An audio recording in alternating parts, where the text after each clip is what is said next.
journaliste économique à la CRTV. Donc, je revendique le statut de journaliste économique à la CRTV. J'ai la chance que lorsqu'on m'entend à la télévision ou à la radio, c'est sur des problématiques économiques. Et donc maintenant, depuis quelques années, j'ai essayé de, comme l'activité économique m'a suffisamment impacté sur le plan professionnel, j'ai voulu moi aussi créer de l'impact dehors, en créant donc une petite structure qu'on appelle Impact économique, et donc qui a bâti un produit qu'on appelle Forum économique de Douala, dont la deuxième édition vient juste d'avoir lieu dans la ville de Douala du 24 au 27 mai dernier, et qui portait donc sur les financements et les partenariats pour l'émergence de la capitale économique, Douala étant le principal centre d'impact de l'activité économique au Cameroun, étant une gare, un aéroport, une gare routière, je ne sais pas quoi encore, où la majorité de la production de l'économie camerounaise se construit. Douala, c'est à peu près 60 à 70% des recettes fiscales du Cameroun. Douala, c'est à peu près 60% du PIB national. C'est aussi 40% du PIB de la sous-région. Et vous comprenez donc l'importance de la ville de Douala dans la construction de l'économie du Cameroun et de la sous-région. C'est pour ça que Douala doit se hisser au rang des capitales. Donc, le forum économique, c'est un espace de discussion qui manquait à la ville et qui met donc ensemble le territoire. Vous savez qu'on est dans une dynamique de décentralisation et donc le développement, il est d'abord local avant d'être national. Et donc, met donc ensemble les acteurs du territoire et les opérateurs économiques et le secteur privé pour construire. Donc, c'est pour ça que le forum économique existe. Et nous sommes heureux que la deuxième édition ait apporté quelque chose de plus que la première. Ah, mais ça, c'est magnifique. Alors, mon Dieu. Quand je disais tantôt au début de cette entrevue que pour moi, on se tutoie, hein, parce que sur cette antenne, on se tutoie. J'ai pour habitude de tutoyer mes invités, mes hôtes, oui. Donc qui m'ont permis. Et sachant qu'on s'est échangé avant et voilà, donc on s'est tutoyé avant. Donc, c'est pour ça que je me permets de te tutoyer. Moi, je trouve vraiment génial ce que tu fais. Alors, j'ai préparé un petit questionnaire pour toi, mais on restera vraiment dans le cadre de l'entrepreneuriat. Alors, je disais tantôt que tu es, comme on dit, la crème de la crème dans le journalisme économique, comme en tant que journaliste économique, d'une part, et de l'autre part, tu es le must. Voilà.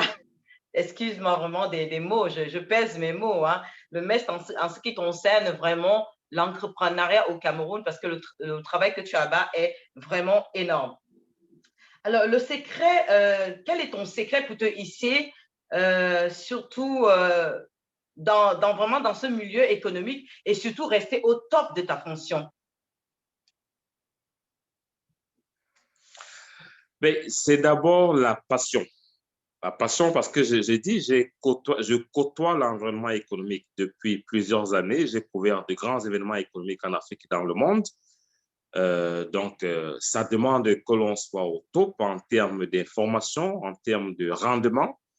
Donc, il faut mériter sa place dans un environnement qui n'est pas déjà très facile. Vous savez, lorsque j'entre dans le couloir du journalisme économique au Cameroun, on n'est pas nombreux. Je trouve des aînés, mais les gens de ma promotion, de ma génération, sont un peu frileux d'affronter le journalisme rapporté aux faits économiques. Et c'est pour ça que de ma génération, je ne pense pas que nous soyons nombreux.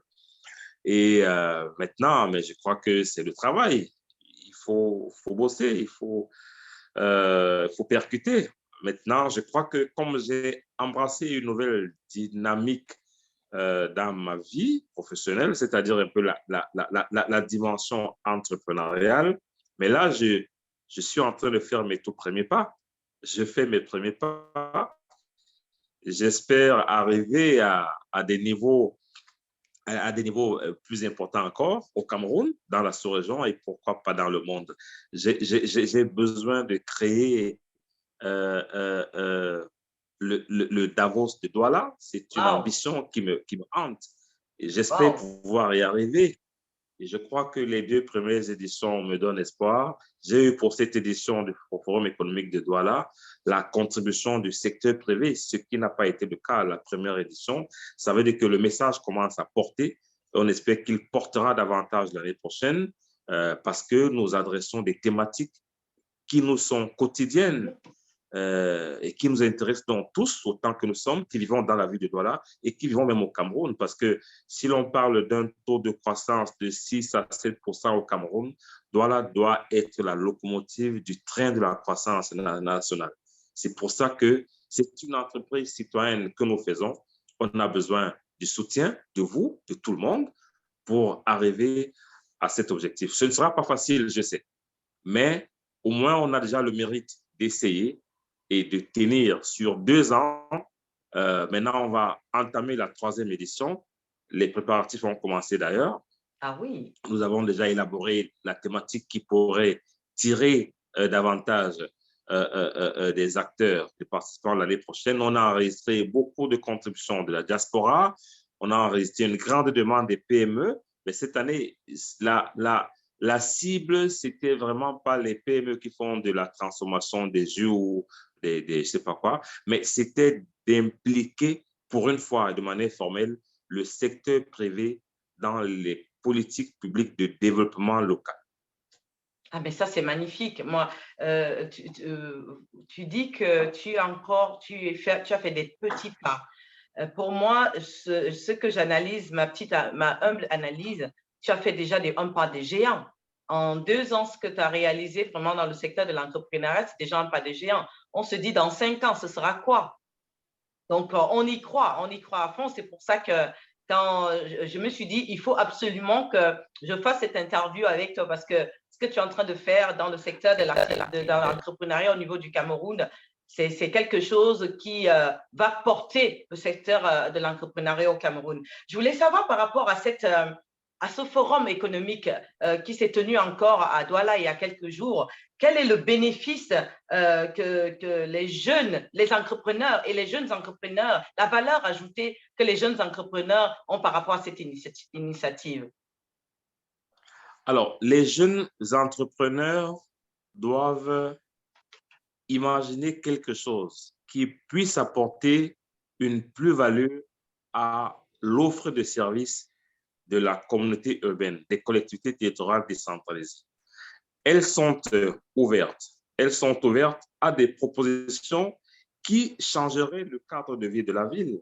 Alors, il faut que les jeunes entrepreneurs, les jeunes étudiants même également, puissent être innovants, créatifs, pour apporter des solutions qui peuvent améliorer l'assainissement, par exemple, l'éclairage public, Oui.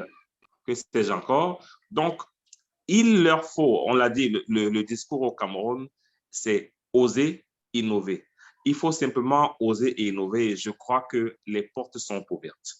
Les décideurs sont friands des innovations. Et aujourd'hui, Wow. on est dans le cycle de l'innovation.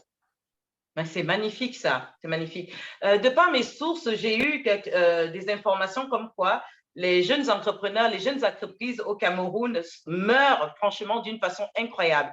Le taux de mortalité des jeunes entrepreneurs au Cameroun est vraiment incroyable. Je voudrais savoir quelles sont les causes de cette mortalité des jeunes entrepreneurs au Cameroun. Est-ce qu'il y a des causes? Est-ce que c'est par rapport Non, aujourd'hui? alors, Je me suis dit, est-ce que c'est la crise ukrainienne ou ce sont les causes vraiment typiquement économiques camerounaises? non, je crois qu'au Cameroun, il y a déjà un cadre réglementaire qui facilite la création des entreprises. C'est une réalité. En 72 heures, on peut créer une entreprise. Il y a des accompagnements maintenant auxquels les jeunes entrepreneurs entreprises n'ont pas toujours droit, pas parce que ces accompagnements sont difficiles d'accès, mais simplement parce que ces entreprises n'ont pas la bonne information. Le tout réside dans l'information. Je viens de faire une émission de ma posture de journaliste économique. J'en ai une émission qu'on appelle Par ici l'économie, que j'ai enregistrée dernièrement dans un campus qui forme des étudiants, où j'ai posé cette question-là. Alors, le directeur de l'IUT qui parlait en face des étudiants et des créateurs d'entreprises a souligné qu'en réalité, le problème n'est pas, les jeunes sortent avec la capacité de créer des entreprises. Il y a même maintenant un centre d'employabilité à l'université de Douala.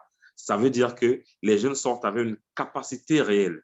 Mais maintenant, est-ce qu'ils vont à des endroits qui leur offrent l'accompagnement nécessaire pour que leurs entreprises ne meurent pas après la création? Je crois que c'est là tout le problème. Et il faut donc avoir la bonne information, il faut se faire bien accompagner pour tenir une belle comptabilité, je ne sais pas, et tout et tout. Il y a des instruments de genre qui existent au Cameroun. Il y a des centres agréés qui accompagnent les entreprises. Il faut aller où ça existe et elles ne vont pas mourir. Et dès que vous êtes là, on peut vous donner toutes les informations nécessaires. Et une fois encore, il faut créer, il faut être innovant. Le monde d'aujourd'hui demande d'être innovant. C'est l'innovation qui va accompagner l'industrialisation à la porte de laquelle nous frappons. C'est vraiment de cela qu'il s'agit. Et donc, avec ces accompagnements-là, on risque de ne plus avoir des entreprises qui meurent après de 2 jours. Non du tout. Il faut qu'on change de paradigme. Il faut qu'on change de logiciel de fonctionnement d'une entreprise. Et ça existe au Cameroun. Ça, c'est magnifique. Ça, c'est magnifique. Moi, je ne savais pas que ça existait au Cameroun parce que quand on parle aux jeunes entrepreneurs, j'ai parlé à pas mal de jeunes entrepreneurs, ils sont complètement perdus. Ils n'ont pas la bonne information. C'est pour ça que l'interview d'aujourd'hui, pour moi, c'était capital pour ces jeunes entrepreneurs qui viennent souvent poser des questions. Tout de suite, je vais les rediriger vers cette interview et ils auront ces informations parce que j'ai eu vent qu'il y a le centre d'employabilité qui sera, je ne sais pas si c'est déjà mis en place au niveau de Douala ou à Yaoundé. Je sais que j'ai quand même eu vent qu'il y aura ce centre qui sera mis en place. Et dans ce centre d'employabilité, donc, on va accompagner des jeunes de bout en bout par rapport à leur entreprise, si j'entends bien ce que vous me dites. Tu me dis. Oui, bien sûr, le centre d'employabilité, c'est à l'université. Il y a le GICAM qui a également un centre de promotion de la PME. Donc, c'est pour dire que des instruments comme ça existent parce qu'effectivement, c'est la PME qui doit porter la promotion de l'économie nationale. Donc, on ne peut pas abandonner les jeunes à leur seule idée de création d'entreprise. On doit les accompagner. Cette question est suffisamment percutée par les pouvoirs publics et par le secteur privé. Je viens de parler du GICAM. Il y a également la chambre de commerce qui a des instruments pour accompagner les entreprises. Parce que, mais à quoi va servir le secteur privé sans entreprise? Rien du tout. À quoi va ressembler notre économie sans PME? Rien du tout. C'est pour ça qu'on leur demande d'aller à l'endroit où l'information est exacte. Exactement. Oui, c'est vraiment ça, parce que parfois on parle d'accès au financement, mais si on arrive à un lieu où on doit financer une activité avec une mauvaise information, avec un mauvais business plan, mais on ne va pas y arriver. C'est pour ça que ces endroits-là existent. C'est pour ça que ces instruments existent et il faut y aller. C'est capital. Ça, c'est magnifique. Si j'ai bien compris, il y a le centre d'employabilité que c'est le gouvernement qui l'a mis en place. Est-ce que le gouvernement a des facilités par rapport à l'emploi au crédit? Pardon? Le centre d'employabilité, c'est à l'université de Douala. À l'université de Douala, OK. Donc, on ne trouve pas encore à Yaoundé. Oui, il y a un centre de développement de la PME au GICAM. D'accord. Est-ce que l'octroi au crédit est facilité aux jeunes entrepreneurs? Est-ce qu'il y a une structure qui est mise en place spécialement pour les jeunes entrepreneurs au Cameroun? Oui, sur cette question, je crois que les facilités existent. Une fois encore, le problème de la PME n'est pas l'accès au financement, c'est davantage sa structuration. C'est comme ça, je le dis d'expérience, de peut-être des contacts que j'ai avec le milieu des affaires et les pouvoirs publics. Le problème de la PME, ce n'est pas surtout l'accès au financement, mais c'est davantage la structuration. Mais ça, c'est super. Moi aujourd'hui, tu nous donnes des informations. Je me permets toujours de te tutoyer. Tu nous donnes des informations qui sont capitales pour les jeunes entrepreneurs au Cameroun parce que beaucoup sont perdus, même ces étudiants. J'ai parlé à beaucoup d'étudiants qui ne savent pas où aller, où donner tête et l'information est vraiment capitale. D'où l'émission que tu animes, qui est vraiment une émission où on trouve des pépites d'or dans cette émission. Moi, j'ai suivi cette émission plusieurs fois et je ne suis pas au Cameroun, mais grâce à cette émission, si aujourd'hui je viens au Cameroun pour ouvrir une entreprise, j'ai pu avoir des pépites d'or de cette émission-là. Et vraiment, je tiens à t'en remercier encore et t'encourager vraiment à continuer vraiment à animer cette émission qui nous apporte vraiment des informations qui sont vraiment capitales pour les entrepreneurs. En tant que journaliste, économiste et le coordinateur général du Forum économique de Douala, selon ton analyse, crois-tu que les jeunes qui se lancent aujourd'hui dans l'entrepreneuriat, actuellement dans l'entrepreneuriat, ont quand même, avec toutes ces structures, une chance de survivre? Je sais que c'est une question qui est formulée encore, je l'ai formulée d'une certaine façon, mais bon, j'aimerais savoir selon toi, est-ce que les jeunes aujourd'hui qui se lancent dans l'entrepreneuriat ont une chance de survivre avec toutes ces structures autour? Alors, le problème peut s'appréhender autrement. La première question, c'est le projet. La deuxième question, c'est la vision. Dès qu'on a le projet et la vision, je crois qu'on a les chances de survivre. On ne va pas arriver dans un environnement où rien n'existe avant du tout. Il faut avoir un bon projet, il faut avoir une bonne vision et on a de la chance d'exister. Vous savez, on a parfois dit que nos entreprises n'ont pas de vision. Nos chefs d'entreprise font de l'import-export simplement. Oui. Alors qu'aujourd'hui, on est dans une perspective de transformation de notre économie. On ne peut pas faire de la transformation de notre économie si on a en tête que de faire de l'import-export, donc de faire du commerce basique. Non du tout. Il faut, donc c'est pour ça que je parle de vision. La vision doit s'inscrire dans le programme de développement de la nation. Et c'est simple. Donc, si vous vous engagez dans une vision qui consiste à importer, je ne sais pas quoi, et à vendre au Cameroun, j'ai peur de dire que vous n'êtes pas un bon entrepreneur. Il faut vous inscrire dans la perspective de développement de la nation. Donc, entretenir une belle vision.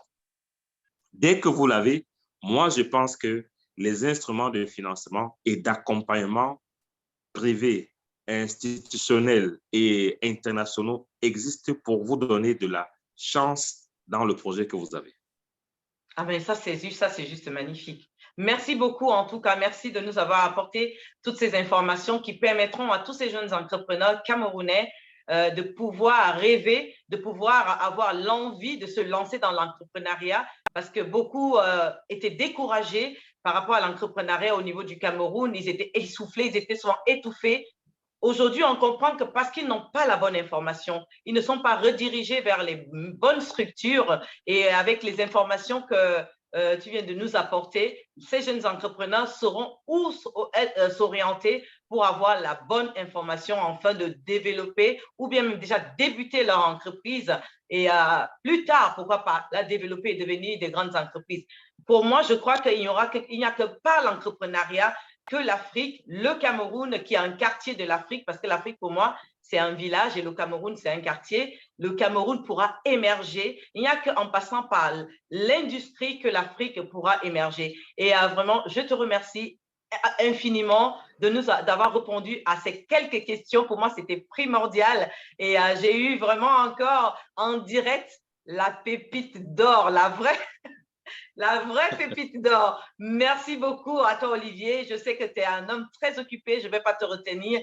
plus longtemps déjà. Merci de m'avoir accordé ces quelques minutes, de nous avoir donné ces informations qui seront précieuses pour ces entrepreneurs camerounais. Je t'en remercie infiniment. Tu seras toujours la bienvenue dans cette plateforme qui est réservée aux entrepreneurs à succès. Merci infiniment, Olivier, et à très bientôt. Merci, Virginie. Il faut rêver grand. Et moi, je rêve grand pour mon pays. Waouh! C'est le mot de fin. C'est le mot de fin de notre BIC. Olivier, pour moi, tu es un BIC. Pour moi, tu es une sommité parce que se battre comme ça pour ta nation, on ne trouve pas beaucoup, à mon avis, au Cameroun qui se battent comme ça pour leur nation, surtout pour les entrepreneurs. L'entrepreneuriat qui est l'avenir du Cameroun. Merci beaucoup, Olivier. Merci infiniment. Merci, à très bientôt. À très bientôt. À bientôt. Au revoir. Au revoir.